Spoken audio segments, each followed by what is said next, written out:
อยู่ที่บุตรกุล2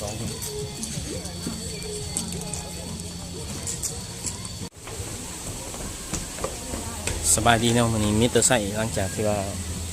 ไปบุตรกุล1มาแล้วตอนนี้เขาสิมาบุตรกุล2แต่ว่าสำหรับบุตรกุล2นี่ก็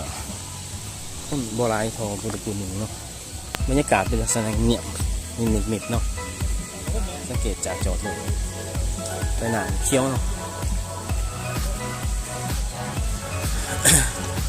ส่วนร้านเขาจะมากินเขาต่าง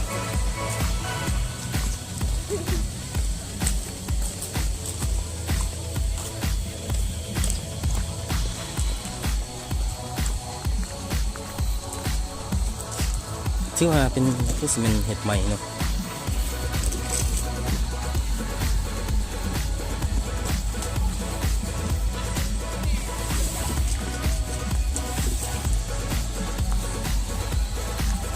ส่วนร้ายจะเป็นลักษณะเขาเอามากินเขาเนาะ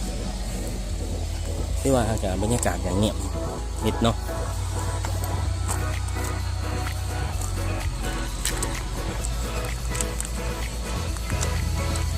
เดี๋ยวนี้ก็เป็นกระสินกำลังสามใหม่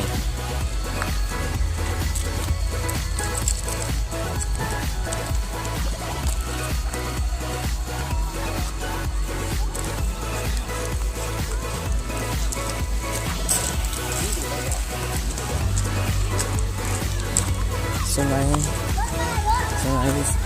หนามนี่ใช่หนามนี่น้อยเนาะ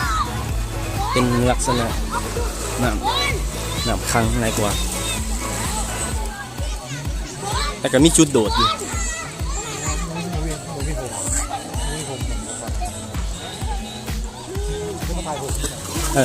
จะไปดูสิส่วนร้านต่างๆก็คือจะมาส่วนร้านมาตากแดดอย่างเงี้ย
สำหรับบุญตะคุน2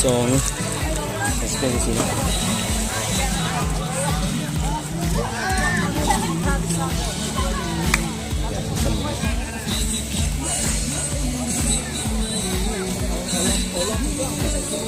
เย็นที่แบบ